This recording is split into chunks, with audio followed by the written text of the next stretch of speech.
emails are coming in about Nashville, but the one thing we can all agree on is, wow, those cops were incredibly brave. True heroes, each and every one of them. As you watch the body cam footage, just overwhelmed with the bravery and the courage of these cops rushing towards the shooter and saving God only knows how many lives. Welcome to the show. Glad you're here. It is a Tuesday. Yes, Tuesday. 855-839-1210 on Twitter at Rich Zeoli. And for now, the water's still okay to drink. For now, they say. But maybe later it won't be. So keep checking for the updates and keep buying bottled water wherever you can find it. I couldn't find any before, so I had to buy a Diet Coke. And I'm not a big Diet Coke fan, but unlike Trump, he loves his Diet Cokes. I just, more of a Coke Zero guy. I don't really drink a lot of soda, mostly beer or wine, but they didn't have that in the vending machine here either, which is a damn shame because they should. They have it in Europe, but not here. And I can't get coffee. They won't let us do coffee or water here because of the, I don't know why they said the water's safe to drink, but whatever. The problem with water is fish swim in it, and they do all kinds of disgusting things in it, which is why I prefer to be filtered through the wonderful, wonderful lens of alcohol. No, really, wine is mostly, if you think about it, it's just basically grape juice. So it's very good for you. It has a lot of health benefits. It really does. Don't doubt me on this. Look at the French, the Italians. They live forever. They literally live forever. So the cops ran toward the gunfire and they killed the shooter. A little bit later in the show today, we're going to talk to one of those brave Nashville police officers, actually the guy who's the head of the police union in Nashville. And I'm excited to talk to him because I'm overwhelmed really just with their courage and their bravery in all of this. And this is the thing, you know, there are people in this world who run towards gunfire. They go into burning buildings. They go towards the blaze. They do these things for us to keep us safe. They are often, many times, the most vilified members of our society. They are very often not given the benefit of the doubt. But man, when you need them and they're there and they do the right thing and they do it so courageously. You compare these cops in Nashville, when you watch this body camera footage, you compare what they did in Nashville to the Uvalde cops who just stood there for hours while the shooter was just on a rampage, taking his time, methodically assassinating people. And you understand exactly why these Nashville cops were so incredibly brave and why they deserve such absolute accolades. And they really do. No doubt about it. 855-839-1210 is our number if you want to weigh in today. And I'm glad you're here because we have a lot to talk about. And we've just getting started here. The potential of a Trump indictment still looms in the air. It looms out there. I don't know if it's going to happen. Nobody knows what Alvin Bragg is going to do, obviously. Even Trump doesn't know, though he's suggesting to people that, hey, maybe, just maybe, this whole thing's going to go away. But then again, he's also tweeting that he's the most innocent man and that this is, again, another political persecution. So we'll find out what happens maybe possibly this week as the grand jury is now meeting again. I think one thing is very, very obvious, though, and that is that Democrats are really nervous that the district attorney of New York is going to indict him, which only plays right into Trump's hands. But Alvin Bragg is a guy who's on a mission here. You know, you speak of these district attorneys around the country who do not care about going after criminals. They do nothing that's actually going to make the cities safer where they are. In fact, every policy they seem to do makes the cities completely less safe and winds up absolutely playing into the hands of the criminals. It absolutely does, each and every day. And that is a thing that we have to deal with. And we deal with this so often when we see these prosecutors around the country, like in Philadelphia, like in New York City, Chicago, you name it. And yeah, they all got money from George Soros, and that's not a big conspiracy theory. It's the truth. So the fact that Alvin Bragg is choosing to go after Donald Trump when murderers are roaming the streets of New York, when rapists are roaming the streets of New York, we can't let this stand. You cannot let this stand. Plus, there's a major constitutional problem with all of this, too. A major constitutional problem with going after Donald Trump, as Professor John Yoo has written, and I will detail that for you as well as the show progresses. Matt, let me know when we get some audio ready to go. All right, but earlier today, they had a hearing on Capitol Hill with DHS Secretary Alejandro Mayorkas. And even with the record numbers of illegal immigration crossing the southern border, Biden's DHS Secretary Alejandro Mayorkas repeatedly refuses to call it a crisis. He refuses to say it's a crisis. And I got to tell you, too, Senator John Kennedy had the best line, too, when he was confronting the DHS secretary. But here's Senator Ted Cruz going back and forth with Mayorkas, during the Senate Judiciary Committee hearing, cut 1. Is there a crisis at our southern border? Senator, there is a very significant... That's a yes or no question. There's a very significant... Is there a crisis? Senator, there's a very significant challenge... I think your microphone is not on. There is a very significant challenge that we are facing. Yes or no, at the is southern there a border. crisis? I believe I've addressed that question. So you're refusing to answer? Senator, there is a very significant challenge, and will you answer if there's a crisis? Therefore, we are dedicating the resources... Okay, so you're refusing to answer. Well, Secretary Mayorkas, I'll tell you someone who is willing to answer, which is your and President Biden's chief of the Border Patrol in a sworn deposition in July of 2022 when asked, would you agree, Chief Ortiz, that the southern border is currently in crisis? Answer, yes. Notice none of those wiggle words, none of that equivocation. One word, one syllable, yes. Are you willing to speak with the same clarity as Chief Ortiz? Is there a crisis at our southern border, yes or no? Senator, I'm very proud to work alongside... So you refuse to answer. He refuses to answer. But Senator John Kennedy had a great point today as he brought up the fact that Mayorkas seems to think that everything's fine at the border, and he's literally the only person who thinks everything is fine at the southern border. Take a listen. Did you just parachute in from another planet, Mr. Secretary? Because you're the only person in the Milky Way who believes that we're not having massive illegal immigration into America. Senator, you're putting words into my mouth. No, sir, I'm accurately describing the situation. There is no question. There is no question that we have a very serious challenge at our southern border. Okay. It is a challenge. We can agree on that. Did you just... Yeah, we can agree on that. No doubt about it. So that happened today. The other thing that happened today as well is that when you look at the weaponization of government, what they did to Matt Taibbi, having the Internal Revenue Service, yes, everybody's favorite three-letter agency, the IRS, showed up and knocked on his door the day that he was to testify before Congress on what everything was in the Twitter files and the weaponization of government. So you see, the thing about the government is they really are. It's the mob. They're a bunch of thugs. They are the mob. There's no doubt in my mind about that. And this is what they do. Before a witness testifies, they have a guy knock on the door and go, "Hey, not for nothing, but we found a little issue with your tax return from a few years ago. I mean, I'm sure we can make this go away, but I know you're busy today with that congressional testimony. Be a damn shame if we had to audit you." It's witness tampering is what it is.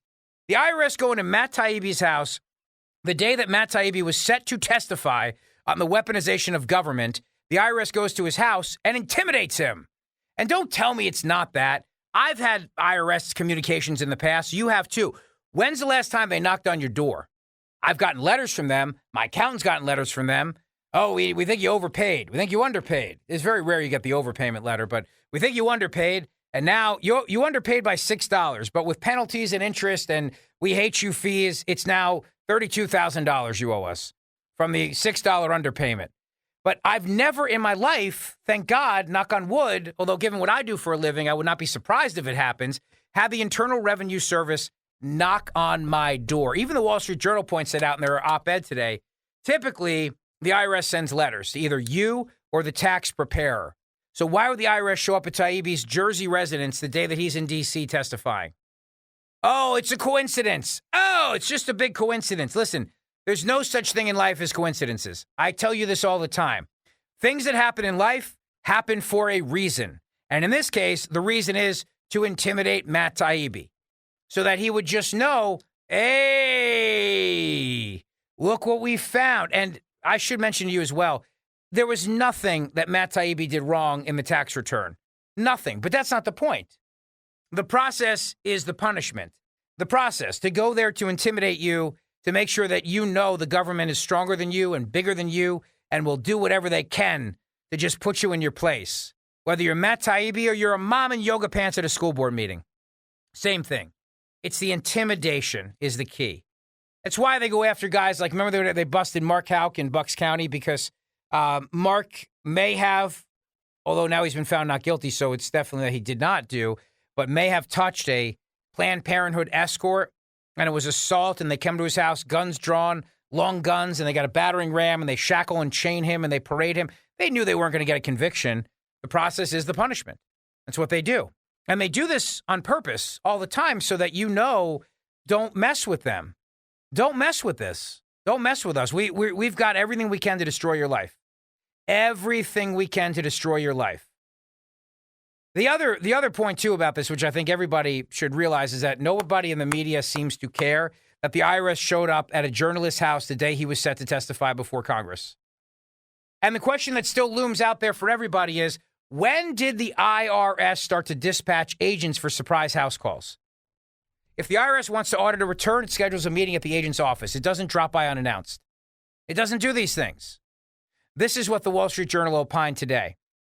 An agent shows up at the house of the Twitter Files journalist Matt Taibbi, who testified before Congress. And as Democrats are denouncing the Republican investigation into the weaponization of government, screaming up and down that this is a red herring, that this is ridiculous, the government loves you, the government's your friend, the government just needs a hug every now and then. Well, the truth is that right now, Democrats are screaming about this because Republicans are getting somewhere. And Democrats love big government, and they love to have the government intimidate people. They love it. Oh, they love it so much. House Judiciary Chairman Jim Jordan sent a letter Monday to the IRS Commissioner and the Treasury Secretary seeking an explanation for why journalist Matt Taibbi received an unannounced home visit from an IRS agent. We've seen the letter, and both the circumstances and the timing of the IRS focus raise serious questions. Questions that the media is not going to ask, I should mention as well. I mean, Taibbi's a journalist. Now he's kicked out of the Cool Kids Club, though, because he actually was reporting on the Twitter Files. So now the media hates him, but he's still a journalist. That's what he is, how he identifies. He identifies as a journalist. And yet, how many of them today are going to go crazy over the fact that one of their own had a surprise, unannounced visit by the Internal Revenue Service the day they were set to testify before Congress? How many? Think CBS will cover it tonight? NBC News? ABC with David Muir? You think they will? Think MSNBC will be all over this? You think CNN will talk about the weaponization of the government, how it tries to intimidate journalists? A clear chilling effect on the First Amendment? I mean, my God, when Trump was president, we heard every day journalists were going to be put in internment camps. Journalist internment camps. That guy, Jim Acosta, was going to be taken and seized and put into a cage and have to type his memoirs from an old typewriter from Shawshank Redemption. We heard that over and over and over again for years. And nothing ever happened. They were given unfettered access to the president, who would talk all the time, talk way too much sometimes, go up there for press conferences, have them in the Oval Office, have chats with them all the time. Trump did it, more interviews, more press conferences than anybody. Biden disappears, doesn't talk to anybody. And now journalists have the IRS visit them, and journalism doesn't care. Matt Taibbi has provoked the ire of Democrats and other journalists for his role in researching Twitter records and then releasing internal communications from the social media giant that exposed its censorship and its contacts with government officials. This effort has already inspired government bullying, with Chair Lena Khan's Federal Trade Commission targeting Elon Musk and demanding the company, quote, identify all journalists, close quote, who were granted access to the Twitter files. I haven't heard the media scream about that either. Have you? Have you heard the media scream that it's outrageous that the FTC is demanding the names of the journalists who have access to the Twitter files? The Federal Trade Commission is going after journalists. I have not heard a single word about that from the media, the corporate legacy media. But that's intimidation. It's a clear violation of the First Amendment. But they don't care because they hate Elon Musk. They hate what he's doing. So it doesn't matter anymore. These people are the biggest frauds. They scream about the First Amendment. They scream about journalism. They scream about the media and protecting the media. And then when their own come under the fire of the government, they are crickets, nowhere to be found, completely quiet.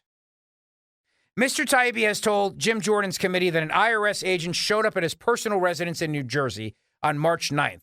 That happens to be the same day Mr. Taibbi testified before the Select Subcommittee on the weaponization of the federal government about what he learned from Twitter. The taxman left a note instructing Mr. Taibbi to call the IRS 4 days later. Mr. Taibbi was told in a call with the agent that both his 2018 and 2021 tax returns had been rejected owing to concerns over identity theft. And they show up at his house for that. Right. And coincidentally, it was the same day. Hey, is it the same day you're testifying? I didn't know. I just thought I'd come on this random day to knock on your door and let you know we have a problem with not one but two of your tax returns. Oops. Oh, this is the same day you're testifying on Capitol Hill? Oh, I mean, how could I have known that? Mr. Taibbi has provided the committee with documentation showing his 2018 return had been electronically accepted. And he now says the IRS never notified him or his accountants of a problem after he filed that 2018 return more than 4.5 years ago. So why is the IRS looking at his returns from years ago, out of curiosity? Not for nothing. I just thought, you know what? I'm going to go back and I'm going to look at some old tax returns. Let me randomly pick, T, that sounds good. Taibbi. Oh, look at this. Hey, let me go through it. Oh, it's a coincidence. It's just a coincidence. They just randomly decided to go through the T's that day, and they randomly pulled, it's T-A, Taibbi, so T-A, you can understand T, and then the first letter of the alphabet A, so his is right there, and they just happened to pull it just for fun and find this, and then they decided, well, we could send a letter, but let's make a house call. Why not? Let's do something totally unprecedented and just show up at his house the day that he's testifying before the weaponization of the government. It's either because the IRS has a great sense of humor and they know how ironic it is for the IRS to show up at your door the day you're testifying on the weaponization of government, or the IRS wanted to intimidate him into silence, or it was just the whole thing a big old coincidence. What do you think? Which one of those three scenarios do you think it is? The IRS had initially rejected Taibbi's 2021 return, which he later refiled, and it was rejected again, even though Taibbi says his accountant refiled it with the IRS-provided PIN number. Mr. Taibbi notes that in neither case was the issue monetary, and the IRS owes him a considerable sum. Hey, if you want your money... The bigger question is, when did the IRS start to dispatch agents for surprise house calls? The Wall Street Journal asks. Typically, when the IRS challenges some parts of a tax return, it sends a dunning letter, as it's called, or it might seek more information from the taxpayer or the tax preparer. If the IRS wants to audit a return, it schedules a meeting. It doesn't just drop by unannounced. Even if you're Al Capone, they schedule a meeting with you. Well, he's dead, but when he was alive, The curious timing of this visit on the heels of the FTC demand that Twitter turn over the names of journalists, like we're in North Korea or China, raises questions about potential intimidation. And Chairman Jordan is right to want to see documents and communications related to the Taibbi visit. The fear of many Americans is that flush with its new $80 billion in funding from Congress, the IRS will unleash its fearsome power against political opponents. Taibbi deserves to know why the agency decided to pursue him with a very strange house call. Maybe it's the IRS just wants to be more warm and fuzzy. Maybe that's it. Maybe they want to go back to a kinder, gentler time when lots of people did house calls. Doctors, the milkman, but then the IRS still didn't do house calls back then either, so that doesn't make any sense. But if they even love the art of the house call, and who doesn't? Who doesn't love a drop-in? Am I right? You're sitting there, you're relaxing, and all of a sudden, drop in friends. Hey, we're here to hang out. You're like, I just got Chinese food, and I got a movie in. I thought I didn't have to socialize tonight. All right, come in, I'll get snacks. Nobody loves a drop-in. Nobody. Nobody does. And if you think people do, then you're wrong. Don't ever do a drop-in. Just schedule a time to come over with your friends and hang out with them. And if you're the IRS, write a letter. Just write a letter. But if you want to intimidate a guy who's a journalist who's about to testify to Congress about the weaponization of the government, and you want to make him maybe think twice about dropping a dime on you, you have one of your thugs show up at his door and pull the old not-for-nothing game. Not for nothing, but just saying, couple of these returns, I don't know.